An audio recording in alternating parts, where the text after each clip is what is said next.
তুমি এত মিষ্টি কেন? হ্যাঁ, why are you so sweet?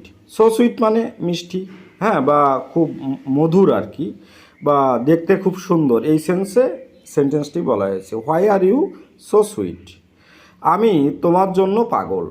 I am crazy for you. Crazy মানে হচ্ছে কি, পাগল হয়ে যাওয়া, মানে ভালোবেসে পাগল হওয়া, এরকম বলে না, যে আমি তোমার জন্য পাগল হয়ে গেছি। Okay, this sentence is describe about the feelings of a person, বা মানে ভালোবাসার সম্পর্কে একজনের অনুভূতি প্রকাশ করা হয়েছে এই সেন্টেন্সের মাধ্যমে। কথা দাও আমার হবে, মানে ভালোবেসে বলে না, আমাকে প্রতিজ্ঞা করো যে তুমি আমার ছাড়া কারো হবে না, এরকম একটা সেন্স এখানে জেনারেট হয়েছে। কি কি বলতে পারি ইংরেজিতে আমরা? Promise me you will be mine. Okay, next sentence, আমি তোমাকে ভুলতে পারি না। কি লিখতে পারি? যে আমি তোমাকে কখনোই ভুলবো না। তাহলে আমরা এই সেন্সে ভুলতে পারি, বা এই সেন্সে বলতে পারি যে I can not forget you. Forget মানে কি? ভুলে যাওয়া। ক্যান নট ফরগেট মানে কি? তোমাকে কখনোই ভুলবো না। নেক্সট, আমাকে স্পর্শ করো না।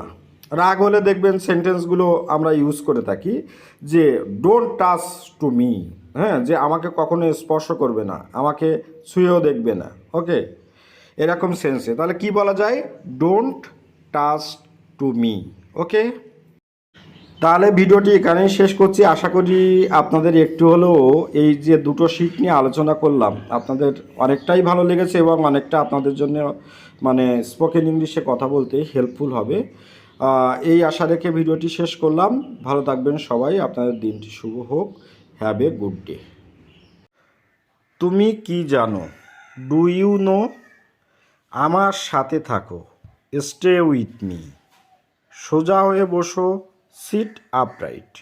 ভিতরে এসো বা আসো, কাম ইন। খুব ভালো না, নট সো ওয়েল। তুমি কি একা? Are you alone? কি ব্যাপার? What's the matter? ওকে, তোমার ঘাড় ভেঙে দেব। কি বলতে পারি? I will smash your neck. Okay, তোমাকে আমার কিছু জিজ্ঞাসা করার আছে। কি বলতে পারি? I have something to ask you. এখান থেকে ভাগো। কি বলতে পারি? Be off here. তোমাকে আমার কিছু বলার আছে। কি বলতে পারি আমরা ইংরেজিতে? I have something to tell you. আমি তোমাকে পিটাবো। I will beat you up. তোমাকে আমার কিছু শেয়ার করার আছে। কি বলতে পারি আমরা ইংরেজিতে? I have something to share with you. Okay, লাথি মেরে বের করে দাও। Kick him out. ওকে, তোমাকে আমার কিছু দেওয়ার আছে। এটা আমরা কি বলতে পারি ইংরেজিতে? I have something to give you. Okay, তোমার আমাকে কিছু শেখানোর আছে। কি বলতে পারি আমরা ইংরেজিতে? I have something to teach you. তোমার পিঠের ছাল তুলে দেব। I will tan your hide. তোমাকে আমার কিছু খাওয়ানোর আছে। I have something to eat you. নাক ভোঁতা করে দিব।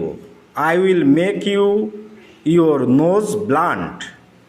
চোর পালালে বুদ্ধি বাড়ে। কি বলতে পারি? After death comes the doctor. সময়ের 1 ফোড়, অসময়ের 10 ফোড়। কি বলতে পারি আমরা ইংরেজিতে? Stitch in Times saves 9। ওকে, কই মাছের প্রাণ বড় শক্ত। কি বলতে পারি আমরা ইংরেজিতে? A cat has 9 lives. Okay, আমি সত্যি আগ্রহী। কি বলতে পারি আমরা? I am really interested. তোমাকে চিন্তিত দেখাচ্ছে। কি বলতে পারি? You look worried. 1 মিনিট থামো। কি বলতে পারি? Hang on a minute. আমি আমার কথা রেখেছি। I will keep my word. হাল ছেড়ো না। Don't give up. সে চিৎকার করছে। কি বলতে পারি? She was ইয়েলিং। ইয়েলিং মানে হচ্ছে চিৎকার করা। হ্যাঁ, দয়া করে সরে দাঁড়াও। Please move aside. ওকে, তাহলে ভিডিওটি এখানেই শেষ করছি। আশা করি আপনারা একটু হলেও এই ভিডিওটির দ্বারা উপকৃত হবেন এবং অবশ্যই বাড়ির ছোটোদেরকে শেখাবেন এবং নিজেরা প্র্যাকটিস করবেন, দেখবেন আপনাদের ইংরেজিটা অনেকটা ইমপ্রুভ করে যাবে। ভালো থাকবেন সবাই। বৃষ্টিমুখর দিন। ভিডিওটি তাহলে এখানেই শেষ করলাম। Have a good day.